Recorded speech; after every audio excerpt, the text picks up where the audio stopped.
Boker Tov. Good morning, dearest friends. Good afternoon, almost. Hoping everyone's feeling good. Um, to usually learn on Thursday nights, we learn the Beis Avraham of Slonim. And tonight, later tonight, hopefully, we will be learning another piece from the Bat Ayin, because it is 180th Yortzeit this Shabbos. But I wanted to make sure we didn't get a chance to, we didn't miss out on a chance to learn from the Beis Avraham from Slonim. So we're just going to learn a very short piece, but something really, really sweet. It's really learning a story. That's really what it is. So I want to share with you a story before we learn this story. I've shared it with some of my friends a number of times, and it puts a lot of things into perspective. After 2.5 years of marriage, I guess, just about maybe after 2 years, we moved for the first time. We moved out of a very beautiful but small basement apartment here in Efrat, and we moved to Neve Daniel. And we were packing up the boxes, which at the time seemed like a lot, coming from, we just had our baby Tiferet, she was one. We didn't have that much, but it was overwhelming. And when I was putting away the Sfarim that we had then, it was overwhelming, and something, like we say in Hebrew, Tzavat Balev, something was like, it was kind of touching my heart in a little bit of a painful way, and I couldn't figure out what it was. A friend of mine called me that night. I'll never forget this. I was sitting by the dining by the Shabbos table. A friend called me and said to me, "So, how are you feeling right now? Moving is traumatic, right?" I said, "Yeah." So I said to him, "I'll tell you the truth. I'm looking at this apartment, and I'm realizing I feel like I barely learned anything in here." And I was referring to obviously learning, Torah. It was the first 2 years of marriage. It was also, we had a child, Baruch Hashem, in the first year of our marriage. There was a lot going on. And when I was putting away the Svarim, I felt as though it was hurting me that they didn't get used nearly as much as I would have liked them to be used. But when I explained that to my friend, I said, I wish I learned while I was here. And he gave me such charif musar. He said, "You're such an Eitz Hadas Yid. It's the tree of knowledge Yid." I said, "What are you talking about?" He said, "You think learning is only out of books? Especially the first 2 years of marriage while also becoming a parent? You want to tell me there wasn't learning taking place in this apartment of yours? Go ask Mechila from all this farm," he said to me. And it stuck with me for a long time. It messed with my mind as well, because that kind of a statement, if it's not understood properly, can be used in a really manipulative, um, backwards manner. And I mean as follows. If I, obviously, what he was trying to tell me was that learning, we've become so accustomed to learning only when it's out of a book. Then I'm learning. But the things that really make the biggest changes in our lives is not necessarily what we learn in a book. It's when we live through something and we learn from experiences. And the problem with a statement like that is that I can, of course, then exempt myself from the mitzvah I have to learn, the obligation I have to actually learn out of this farm, right? So obviously, it's got to be a balance of both. But I think that in terms of terminology, and what's hopefully very important for the future generations, is that people should feel that they're constantly in a state of learning. And learning is not only when the books are in front of me, because the books aren't in front of me all the time. And maybe I grew up in an atmosphere. I grew up in a my upbringing didn't really help me in book learning. But can I really say that I can't learn all day long from what God is putting on my plate? Of course I can't say that. So now listen here. I tried posting, it's just a few lines. I tried posting the actual text in the comments here, but for some reason it's not working. But excuse me, just listen to me. This is a very, very beautiful, beautiful story.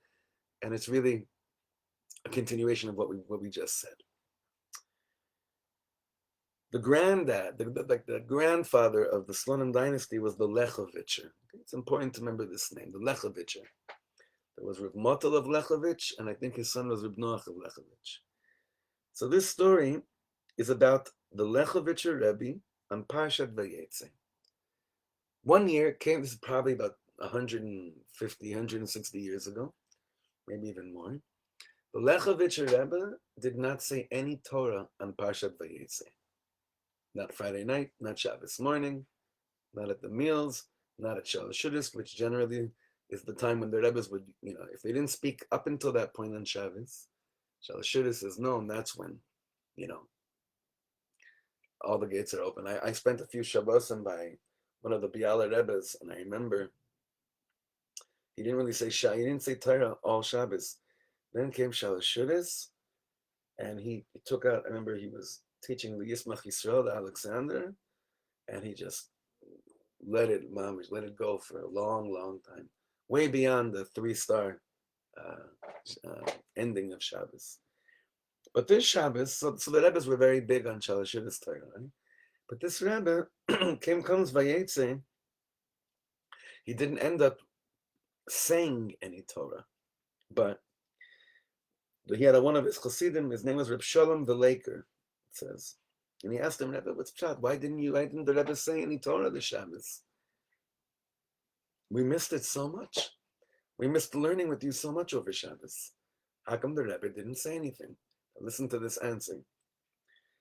The Rebbe said like this, in this Parshas Vayetse, we see a whole Torah come to life from the way a Jew eats and drinks, brings children into the world, deals with his business, even if sometimes you have to go and take U-turns, right turns, left turns. If it's L'Shem Shamayim, what a person's busy doing in this world, it's Torah. I'm going to repeat those words. Lechovitcher Rebbe said, if what you're busy doing in this world is L'Shem Shamayim, that is considered Torah. K'moshe matzinu etzel Yaakov Avinu. What was he saying? In Parshas Vayetse, we see Yaakov very, very busy. He's busy getting married. He's busy bringing children into the world. He's busy with his parnasa. He's busy with getting out of his father-in-law's house. He's busy with a lot of different things. And you could say, we see a parsha where he's not really busy with anything that holy, meaning if we reference holiness to just sitting and learning, right? This Rebbe said, I'm not saying any Torah, I'm not saying any Torah this Shabbos, because Yaakov Avinu, Parshas Vayetse, it's not a parsha of him sitting and learning and giving over Torah. The Ishtam Yoshev Ohalim aspect is not what was necessarily illuminating from the parsha, but rather being so busy with what a neshama has to do in a body while it's in this world. For getting married, especially to 2 sisters, and especially the way that he did, takes a lot out of you. You want to tell me you're not busy learning about the Ribono Shel Olam and about yourself and about your relationship with God while going through such an ordeal? Of course you are. And further, bringing children into the world.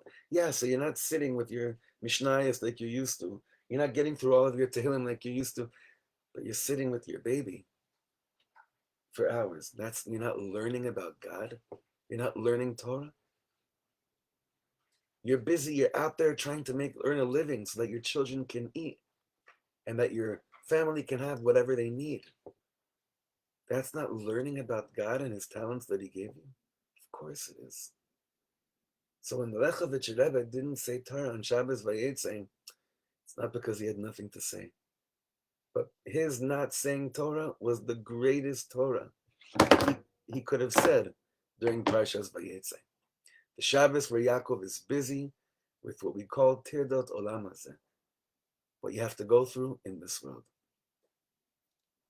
And he brings this whole drasha from a pasuk that we say in Kiddush, right? Kivo shavat mikol malachto asher bara elokim la'asot, which is normally translated as saying that on the seventh day God refrained from all of his melacha, and this is what Hashem created to do, the concept of rest, right? But he says Kivo Shavat doesn't mean that this is the day that God was Shabbosing, meaning he was vacationing. It means Kivo Shabbat, in him is Shabbos. Shemachnis bechinat Shabbos, where? Mikol melachto. Asher bara Elokim לעשות. בתוך המלאכות הפשוטות של ששת ימי המעשה. If you Shabbos has gone into you, this is so beautiful. If Shabbos mamish got into you, right? Then you know how to be busy learning about God and about the Torah, making Torah during the weekdays while you're busy with Olam Hazeh things. And that is so, so crucial in our generation. But again, not to be used as an exemption and saying, it's my easy way out of actually sitting down and learning. I feel like this Torah is, the simple story has a lot of layers to it. But it seems that, first of all, Shabbos has to be Shabbos in order for this to happen. Meaning, you want to be busy living a life that's filled with actual learning while you're involved in mundane matters. It's all dependent on how stark was your Shabbos, how strong was your Shabbos. If your Shabbos was strong, Kivo Shabbos, if Shabbos went into you, then Mikol Melachto, then from all your Melacha, whatever you have to do in this world, Asher Bara Elokim La'asos, you can bring Shabbos into it, meaning life experiences become learning Torah. I know that for many of us that grew up religious, and for Baalei Teshuvas as well as that, we always have a very easy time self-persecuting ourselves because we know that really, ideally, a person should be in a state of dvekus and learning Torah all day long. And if we can't, then we're not as holy as we could be. Well, that's not the case in Parshas Vayetse. Yaakov Avinu is teaching you and I about how to meet the Ribono Shel Olam when you're searching for a zivug. How to meet the Ribono Shel Olam and your relationship with God when you bring children into the world. How to relate to the Ribono Shel Olam and your relationship with the Ribono Shel Olam while you're busy trying to earn a living. V'chein hala, v'chein hala. That, he says, when it's l'shem shamayim. When I start a family, l'shem shamayim. When I'm trying to make a parnasa and it's l'shem shamayim, zehu Torah. This is the words of the Lechevitcher. So, Be'ezrat Hashem, this Shabbos, Kivo Shabbos, Shabbos should go into us, so that next week, every day of next week, can be accompanied with experiences, really, really big experiences of learning this type of Yaakov Avinu Parshas Vayetse type of learning. Have a wonderful and beautiful Shabbos, everyone. Thank you for joining us.